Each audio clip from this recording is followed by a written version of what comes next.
Amém. Deus Todo-Poderoso, estamos reunidos aqui, Senhor, para glorificar o Teu santo nome, para adorar somente a Ti, Senhor, através dos nossos louvores, ó Pai, que possamos entregar o melhor de cada um, Senhor, somente a Ti, ó Pai. Deus Todo-Poderoso, que possamos cada vez mais, Senhor, engrandecer o Teu santo nome, Pai, que é o mais perfeito, ó Deus, que possamos nos soltar cada vez mais na Tua presença, ó Pai, em nome de Jesus. Amém. Amém.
Amém, Deus de glória e poder, nós engrandecemos o Teu nome, Senhor. Estamos aqui realmente, Deus, para entregar as nossas vidas a Ti, esperando que possa começar por nós, meu Deus. Que a Tua igreja possa se formar, meu Pai, com aqueles que adoram em espírito e em verdade, em qualquer lugar, a qualquer momento, indiferente de qualquer situação, meu Deus. Usa as nossas vidas, meu Deus, usa a vida daqueles que querem realmente honrar o Teu nome, Senhor. Nós engrandecemos o Teu nome porque Tu és maravilhoso e tem feito maravilhas a todos aqueles que Te amam, Deus. Pai amado, venha estar com a Vivi aqui, meu Pai, neste momento em que ela passará a palavra para nós, Deus. Deus, abre os olhos dela, a mente, o coração, para que possa estar ouvindo o Senhor e seja cheia do Espírito Santo. Para que em tudo o Senhor venha falar através da boca dela, Senhor. Para que possamos estar aprendendo mais e mais contigo nesta noite, no nome poderoso de Jesus. Amém. Boa noite. Boa noite.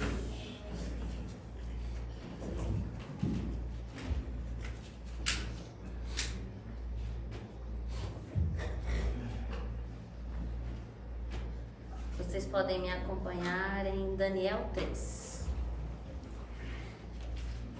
O rei Nabucodonosor fez uma imagem de ouro de 27 metros de altura e 2 metros e 70 centímetros de largura, e a ergueu na planície de Dura, na província da Babilônia. Depois convocou os sapatras, os prefeitos, os governadores, os conselheiros, os tesoureiros, os juízes, os magistrados e todas as autoridades provinciais para assistirem à dedicação da imagem que mandaram erguer. Assim, todos eles, os sapatras, os prefeitos, governadores, conselheiros, tesoureiros, juízes, magistrados e todas as autoridades provinciais se reuniram para a dedicação da imagem que o rei Nabucodonosor mandara erguer e ficaram em pé diante dela. Então o arauto proclamou em alta voz: esta é a ordem que é dada a vocês, ó homens de todas as nações, povos e línguas. Quando ouvirem o som da trombeta, do pífaro, da cítara, da harpa, do saltério, da flauta dupla e de toda espécie de música, prostem-se em terra e adorem a imagem de ouro que o rei Nabucodonosor ergueu. Quem não se prostrar em terra e não adorá-la será imediatamente atirado numa fornalha em chamas. Por isso, logo que ouviram o som da trombeta, do pífaro, da cítara, da harpa, do saltério e de toda espécie de músicas, os homens de todas as nações, povos e línguas prostraram-se em terra para adorarem a imagem de ouro que o rei Nabucodonosor mandara erguer. Neste momento, alguns astrólogos se aproximaram e denunciaram os judeus, dizendo ao rei Nabucodonosor: ó rei, vive para sempre. Tu emitiste um decreto, ó rei, ordenando que todo aquele que ouvisse o som da trombeta, do pífaro, da cítara, da harpa, do saltério, da flauta dupla e de toda espécie de música se prostrasse em terra e adorasse a imagem de ouro. E que todo aquele que não se prostrasse em terra e não a adorasse seria atirado numa fornalha em chamas. Mas há alguns judeus que nomeaste para administrar a província da Babilônia, Sadraque, Mesaque e Abednego, que não te dão ouvidos, ó rei. Não prestam culto aos teus deuses, nem adoram a imagem de ouro que mandaste erguer. Furioso, Nabucodonosor mandou chamar Sadraque, Mesaque e Abednego. E assim que eles foram conduzidos à presença do rei, Nabucodonosor lhes disse: é verdade, Sadraque, Mesaque e Abednego, que vocês não prestam culto aos meus deuses e nem adoram a imagem de ouro que mandei erguer? Pois agora, quando vocês ouvirem o som da trombeta, do pífaro, da cítara, da harpa, do saltério, da flauta dupla e de toda espécie de música, se vocês se dispuserem a prostrar-se em terra e a adorar a imagem que eu fiz, será melhor para vocês. Mas se não a adorarem, serão imediatamente atirados numa fornalha em chamas. E que Deus poderá livrá-los das minhas mãos? Sadraque, Mesaque e Abednego respondeu ao rei: ó Nabucodonosor, não precisamos defender-nos diante de ti. Se formos atirados na fornalha em chamas, o Deus a quem prestamos culto pode livrar-nos. E se ele nos livrar das tuas mãos, ele nos livrará das tuas mãos, ó rei. Mas se ele não nos livrar, saiba, ó rei, que não prestaremos cultos aos teus deuses, nem adoraremos a imagem de ouro que mandaste erguer. Nabucodonosor ficou tão furioso com Sadraque, Mesaque e Abidnego, e o seu semblante mudou. Deu ordens para que a fornalha fosse aquecida 7 vezes mais do que de costume, e ordenou que algum dos soldados mais fortes do seu exército amarrassem Sadraque, Mesaque e Abidnego e os atirassem na fornalha em chamas. E os 3 homens, vestidos com os seus mantos, com calções, turbantes e outras roupas, foram amarrados e atirados na fornalha extraordinariamente quente. A ordem do rei era urgente e a fornalha estava tão quente que as chamas mataram os soldados que levaram Sadraque, Mesaque e Abidnego, e estes caíram amarrados dentro da fornalha em chamas. Mas logo depois o rei Nabucodonosor, alarmado, levantou-se e perguntou aos seus conselheiros: não foram 3 homens amarrados que nós atiramos no fogo? Responderam eles: sim, ó rei. E o rei exclamou: olhem, estou vendo 4 homens desamarrados e ilesos, andando pelo fogo, e o quarto se parece com o filho dos deuses. Então Nabucodonosor aproximou-se da entrada da fornalha em chamas e gritou: Sadraque, Mesaque e Abidnego, servos do Deus Altíssimo, saiam e venham aqui. E Sadraque, Mesaque e Abidnego saíram do fogo. Os sapatras, os prefeitos, os governadores e os conselheiros do rei se ajuntaram em torno deles e comprovaram que o fogo não tinha ferido o corpo deles. Nem um só fio de cabelo tinha sido chamuscado, e seus mantos não estavam queimados, e não havia cheiro de fogo neles. Disse então Nabucodonosor: louvado seja o Deus de Sadraque, Mesaque e Abidnego, que enviou o seu anjo e livrou os seus servos. Eles confiaram nele, desafiaram a ordem do rei, preferindo abrir mão da sua vida a prestar culto e adorar a outro Deus que não fosse o seu próprio Deus. Por isso eu decreto que todo homem de qualquer povo, nação e língua que disser alguma coisa contra o Deus de Sadraque, Mesaque e Abidnego seja despedaçado e sua casa seja transformada em montes de entulho, pois nenhum outro Deus é capaz de livrar alguém dessa maneira. E então o rei promoveu Sadraque, Mesaque e Abidnego na província da Babilônia. Amém. Então, eu peguei esse texto aqui. Ai, até suando. Eu peguei esse texto aqui porque eu quero compartilhar com vocês algo que o Senhor me passou. E nós vamos ver aqui no decorrer 5 formas de nós... 5 formas não, né? 5 passos para nós queimarmos como Sadraque, Mesaque e Abidnego queimaram. Aí vocês vão entender por que eles queimaram.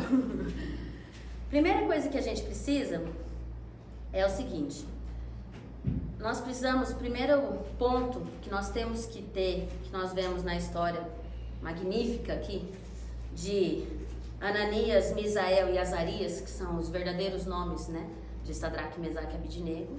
É um nome pagão, então o nome deles é Ananias, Misael e Azarias.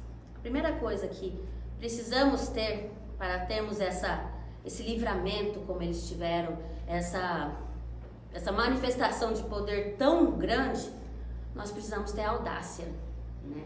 Se a gente olhar como eles agiram, eles não se acovardaram em nenhum momento, mesmo eles sendo minoria, literalmente, eles não se acovardaram, eles tiveram audácia. E a gente pode observar realmente como a audácia deles era grande quando ele fala, né? Mas há alguns judeus que nomeaste para administrar, no 12, né? Ele diz: mas há alguns judeus que nomeaste para administrar a província da Babilônia, Sadraque, Mesaque e Abidnego, que não te dão ouvidos, ó rei. Não prestam culto aos teus deuses, nem adoram a imagem de ouro que mandaste erguer. Eles faziam isso, eles iam contra a ordem livremente, eles não faziam escondido. Os outros foram lá denunciar eles, ó, como se diz, eles não estão fazendo o que você disse. Então eles não tinham vergonha do Deus que eles servem, do Deus que eles estavam prestando culto. Então nenhum outro Deus era capaz de fazer o que o Deus deles faz, o nosso Deus. Então eles tinham a audácia. Então nós vemos aqui 3 jovens corajosos e que mesmo sabendo das consequências, não se acovardaram, não tiveram medo de se queimarem, literalmente. Trazendo para os dias de hoje, o que a gente pode dizer? O que é se queimar? Se queimar hoje em dia é você ser excluído, é você ser ignorado, ou como agora está muito na moda, né? Vai ser cancelado, né? Então, nos dias de hoje, as pessoas têm medo do que vão pensar se eu manifestar a minha fé como Sadraque, Mesaque e Abednego. O que eles vão pensar de mim? O que as pessoas vão falar de mim? Medo do que vão pensar, medo do que vão falar, se manifestar a fé. Mas a gente vê que as pessoas não têm enxergado a mensagem que realmente Cristo passou, né? Que é a mensagem do negar-se, é a mensagem de levar a palavra de Deus à frente e não a si mesmo. Hoje em dia a gente olha as pessoas se amando, se admirando, se curtindo nas redes sociais, mas não se queimando por Cristo. Ninguém se queima por Cristo nas mídias. As pessoas se amam, se admiram, se curtem e isso vai totalmente contra a palavra de Deus, que diz negue-se a si mesmo, né? Então, o primeiro ponto que eu vejo para nós sermos como Ananias, Misael e Azarias é realmente a gente ter essa audácia de se queimar. Deixa ser cancelado, deixa ser excluído, deixa ser, como se diz, ignorado. Eu prefiro muito mais agradar a Deus como eles agradaram e foram contra um reino inteiro, nações e povos, eles foram contra tudo isso e foram lançados na fornalha para se queimar realmente por Deus, pela que eles têm a convicção. Então a gente precisa sim sermos audaciosos e não termos vergonha, né? Então a gente, antes de pensar o que vão pensar de mim, a gente tem que pensar o que vão pensar de Cristo com as nossas atitudes. Não o que as pessoas vão pensar de nós, mas o que vão pensar de Cristo com as atitudes que a gente tem, né? Então é muito importante a gente ter essa audácia. O segundo ponto que eu acho muito importante é aqui seguindo um pouquinho mais abaixo, né? É a comunhão. Quando eles diz aqui no 13, né? Furioso, Nabucodonosor mandou chamar Sadraque, Mesaque e Abednego. E assim que eles foram conduzidos à presença do rei, Nabucodonosor lhes disse: é verdade, Sadraque, Mesaque e Abednego, que vocês não prestam culto aos meus deuses e nem adoram a imagem de ouro que mandei erguer? Pois agora, quando vocês ouvirem o som da trombeta, do pífaro, da cítara, da harpa, do saltério, da flauta dupla e de toda espécie de música, se vocês se dispuserem a prostrar-se em terra e adorar a imagem que eu fiz, será melhor para vocês. Mas se não a adorarem, serão imediatamente atirados numa fornalha em chamas, e que Deus poderá livrá-los das minhas mãos. Aqui a gente já vê um outro ponto, né?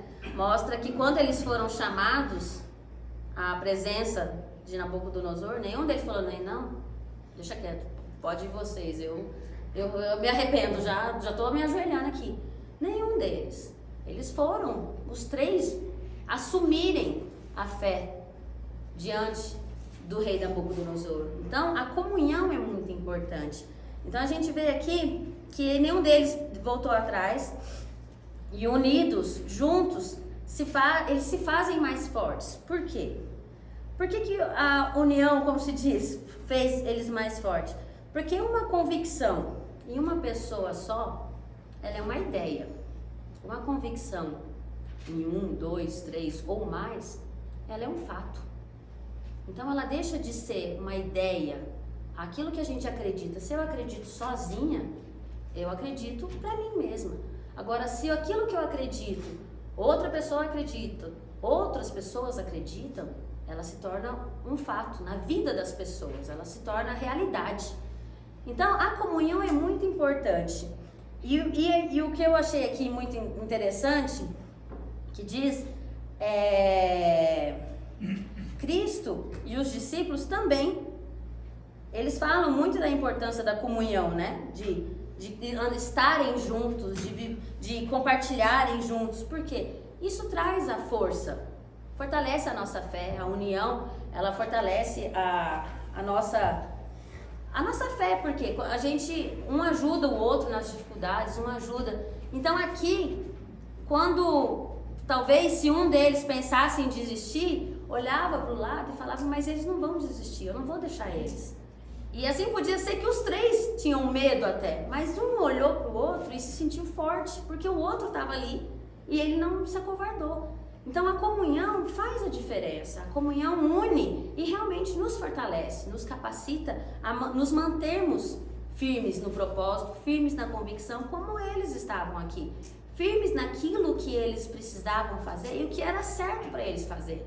Então isso é muito importante. Então a gente vê aqui, né, como a importância deles terem a comunhão e como o Espírito testifica em cada um, né? Porque a gente olha, passando mais à frente, né? Saindo um pouco da história de Sadraque, Mesaque e Abednego, então a gente vê nos discípulos e tudo, como eles, após receberem o Espírito, como a comunhão vinha e testificava através do Espírito Santo. Então, o mesmo pensamento, a mesma crença, a mesma fé. Então, a gente precisa sim ter essa comunhão, termos o mesmo Espírito, estarmos ligados um ao outro em Deus, né? Para que a gente possa realmente conseguir nos mantermos firmes e queimarmos por Cristo, queimarmos por Deus. A gente tem que estar junto, a gente tem que estar em comunhão. E não só comunhão entre nós, mas através da nossa comunhão entre nós, com o Espírito Santo nos guiando, com o mesmo Espírito que habita em mim, o mesmo Espírito que habita nos outros, a gente não vai estar só em comunhão entre nós, mas nós vamos estar em comunhão com Deus também. Então, a comunhão é muito importante. Nós termos essa união no Espírito Santo para que a gente possa alcançar não só o favor de Deus, mas a vontade dele, alcançar os planos dele e estarmos no centro do que ele tem para nos dizer. Aí, para finalizar, né, um texto para comprovar isso, como é bom e agradável quando os irmãos convivem em união. Ali o Senhor concede a bênção e dá vida para sempre, diz em Salmos 33. Então, deixa claro, né, que realmente onde há comunhão, Deus habita, onde há união, as pessoas se fazem mais fortes no Espírito Santo e Deus habita, diz aqui, né? Então, fica bem claro que a importância da comunhão. Vamos para o terceiro ponto, né? O terceiro ponto diz que a gente precisa ter a fé inabalável. Em Daniel 3, o capítulo 3, o versículo 16, diz assim: Sadraque, Mesaque e Abednego responderam ao rei: Ó Nabucodonosor, não precisamos defender-nos diante de ti. Se fomos atirados na fornalha em chamas, o Deus a quem prestamos culto pode livrar-nos, e ele nos livrará das tuas mãos, ó rei. Mas se ele não nos livrar, saiba, ó rei, que não prestaremos cultos aos teus deuses, nem adoraremos a imagem de ouro que mandastes erguer. Essa parte, né, do 16 ao 18, deixa claro que os três tinham a fé independente do que Nabucodonosor podia fazer com eles. E mais ainda, eles tinham a fé independente do que Deus pudesse ou não fazer por eles. Então, além da fé, das consequências da fé, eles não tinham medo, eles também não tinham dúvidas, eles tinham fé que Deus poderia fazer ou não fazer, e isso não mudava em nada o que eles acreditavam. Então, é essa fé realmente inabalável que precisamos ter. Fé em Deus ao ponto de que não importa o que Deus faz, importa é que a nossa fé é firmada em quem Deus é. A fé é baseada na santidade, na justiça, na pureza, na plenitude de Deus. Podemos e devemos sim termos fé na soberania, no poder, na grandeza dele, mas não pelas coisas que ele faz, mas sim pelo que ele é. Então é muito importante a gente reconhecer sim a soberania de Deus, o poder de Deus, tudo que ele faz, mas nós não podemos basear a nossa fé nisso. Mas nós temos que ver quem Deus é e não o que ele pode fazer por nós, né? Então, como a gente leu hoje, né? Ora, a fé é a certeza daquilo que esperamos e a prova das coisas que não vemos. Então, por que muitas vezes a gente espera o milagre para depois manifestar a fé? Sendo que aqui diz que a fé é a certeza daquilo que esperamos e a prova das coisas que não vemos. Então, por que muitas vezes as pessoas esperam Deus manifestar para daí ela começar a servir? Vai totalmente fora e contrário do que a Bíblia diz para nós, né? Então, vamos ter fé no poder de Deus, não esperando que ele faça algo, mas porque ele é poderoso, porque ele pode fazer ou não, mas ele vai sempre continuar sendo o mesmo Deus, soberano, acima de todos os nomes e grande de forma inagualável, né? Aí, outro ponto que nós vamos observar, descendo um pouco mais o texto, aí nós vamos para o versículo 24 e 25. Mas logo depois o rei Nabucodonosor, alarmado, levantou-se e perguntou aos seus conselheiros: não foram 3 os homens amarrados que nós atiramos no fogo? E eles responderam: sim, ó rei. E o rei exclamou: olhem, estou vendo 4 homens desamarrados e ilesos, andando pelo fogo, e o quarto se parece com o Filho de Deus. Dos deuses. Dos deuses. Aí você olha aqui, aí você pensa, né, que isso só vem comprovar que dos pontos que a gente está vendo, a audácia, sermos audaciosos, termos comunhão e temos uma fé inabalável, o que faz com as nossas vidas? Traz a presença de Cristo em nossas vidas.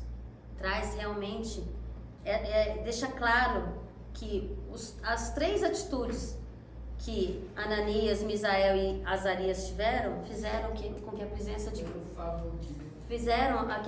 de Cristo estivesse presente ali no meio deles. Então, é muito, muito forte isso, né? Então, comprova que antes mesmo de Cristo vir, ele já estava lá, ele já estava presente. Então, temos a prova de que se fizermos esses pontos até agora que estamos vendo, a presença de Cristo vai estar na nossa vida, a presença de Cristo vai se fazer presente no nosso meio. Se não nos acovardarmos, se tivermos a comunhão, a fé inabalável, Cristo se faz presente e ele se revela e compartilha conosco, seja das nossas lutas, dos nossos sonhos, dos anseios, das conquistas. Ele compartilha e se faz presente no nosso dia a dia, através do Espírito Santo que habita em nós. Pois a gente sabe, né, que em Romanos diz: e se o Espírito daquele que ressuscitou Jesus dentre os mortos habita em vocês, aquele que ressuscitou a Cristo dentre os mortos também dará vida aos seus corpos mortais, por meio do seu Espírito que habita em vocês. Então, da mesma maneira que Sadraque, Mesaque e Abednego foram livres da morte através da presença de Cristo, nós também somos livres.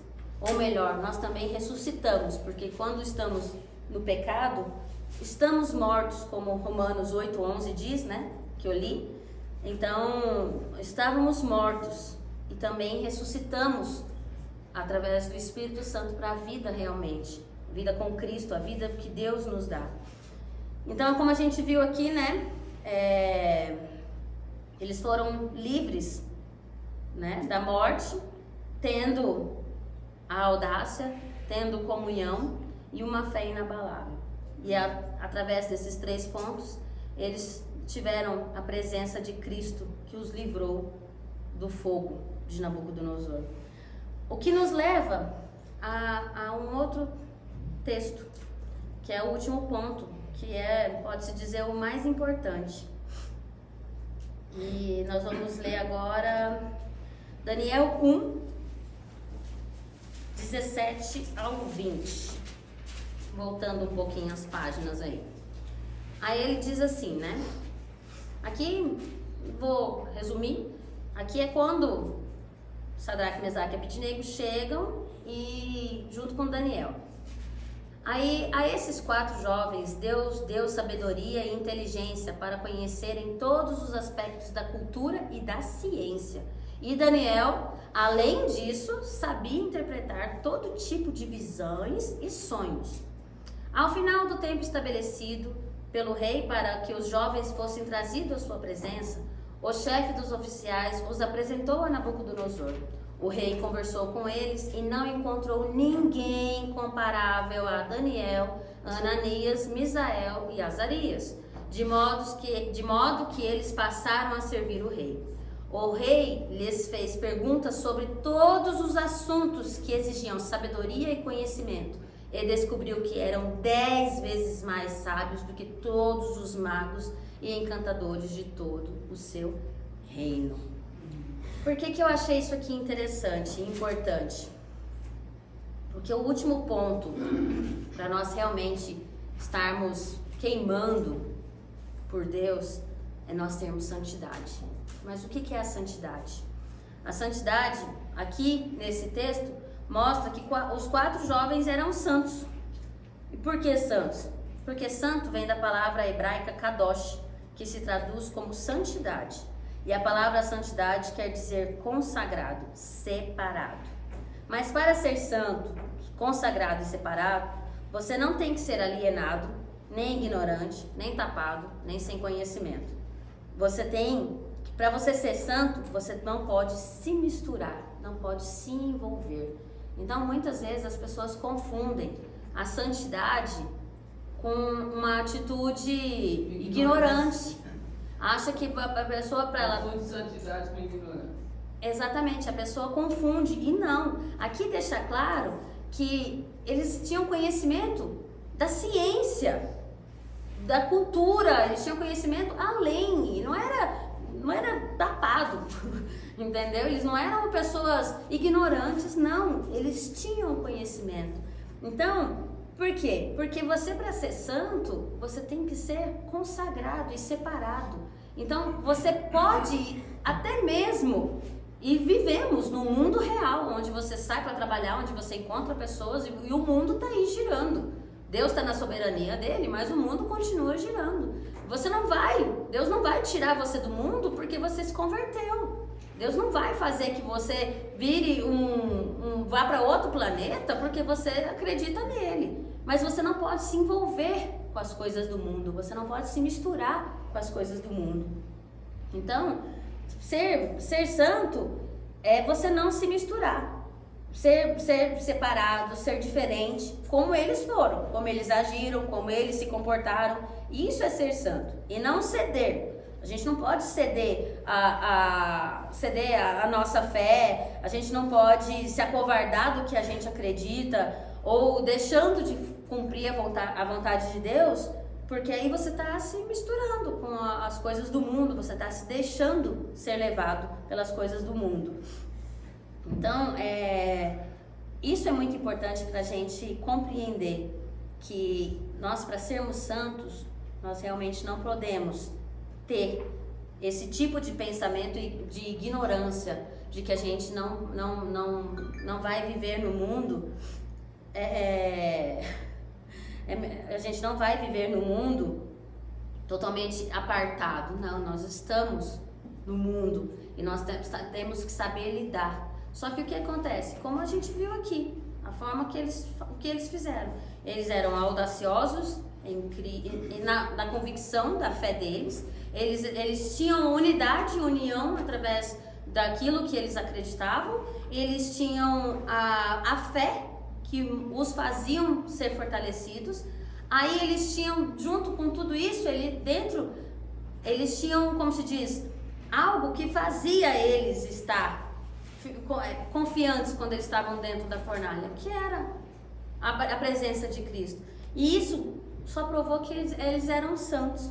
E eles eram santos não na visão mundana que a gente olha aí e vê, o que é os santos hoje em dia? Uma pessoa que faz boas ações, igual já foi canonizado, Madre Teresa de Calcutá e tantos outros que a gente sabe que foi pelas obras que fizeram. Só que na verdade a santidade, ela está mais ligada no que você é do que naquilo que você faz.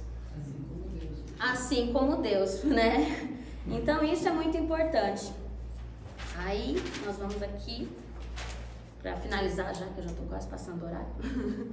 Ser santo é ter Cristo em suas atitudes, falas e em seus pensamentos, todos os dias da sua vida. Então a gente precisa pensar muito nisso, porque é esses pontos que vai realmente nos fazer. É melhor, como se diz, é melhor ser queimado no mundo do que a gente ser queimados no inferno. Então é muito mais fácil a gente aceitar e realmente levarmos à frente, como Ananias, Misael e Azarias fizeram. Enfrentaram reinos, enfrentaram o rei, enfrentaram tudo pelaquilo que eles acreditavam. Então que a gente possa realmente ter na nossa vida isso, né? Termos essa Oi? Convicção. Termos essa audácia, termos essa comunhão através do Espírito Santo, termos essa fé inabalável, para que Jesus possa habitar nas nossas vidas, nos fazendo cada vez mais santos. Então, como a Bíblia diz, né? Não se amoldem ao padrão deste mundo, mas transforme-se pela renovação da sua mente, para que sejam capazes de experimentar e comprovar a boa, agradável e perfeita vontade de Deus. Então aqui a gente viu um exemplo realmente de que eles puderam experimentar a boa, perfeita e agradável vontade de Deus. Então que a gente possa, como eles, seguir o exemplo. A gente cantou agora há pouco falando dos outros mártires que foram também, como eles, lançados. E os mártires que a gente sabe, muitos deles morreram. Muitos desses mártires morreram. E nem por isso eles se acovardaram. Então, como eles aqui criam, nós também devemos crer. Se Deus fizer, Ele é Deus. Se não fizer, Ele é Deus. Continua sendo Deus. Amém? Amém. Amém, Senhor, Deus Todo-Poderoso, ó Pai. Muito obrigada, Senhor, pela Tua palavra que veio a nós, ó Pai. Obrigada, Senhor, porque o Senhor nos traz, ó Pai, mais e mais da Tua convicção, ó Pai, para crermos, ó Pai, na Tua sabedoria e, acima de tudo, Tu és soberano, Senhor. Obrigada porque o Senhor está acima de todos os reinos, ó Pai. E como vemos aqui, ó Pai, na história de Ananias, Misael e Azarias, ó Pai, também queremos, ó Pai, sermos levados, Senhor, diante de Ti, ó Pai, com o coração, ó Pai, totalmente contrito, Senhor. Que possamos, ó Pai, não nos acovardarmos diante do Teu Evangelho. Que possamos, ó Pai, de maneira nenhuma fugirmos, ó Pai, da Tua presença e envergonharmos o Teu nome, Senhor. Não nos deixe, Senhor, de maneira nenhuma nos afastarmos da Tua vontade. Enche, Senhor, as nossas vidas com o Teu Espírito e que possamos cada vez mais estar transbordantes do Teu poder, ó Pai. Obrigada, Senhor, pela semana que está se iniciando. Que o Senhor possa estar conosco, nos abençoando, Senhor, trazendo mais e mais da Tua graça sobre as nossas vidas, ó Pai. É isso que pedimos, que confiamos somente em Ti. No nome de Jesus. Amém.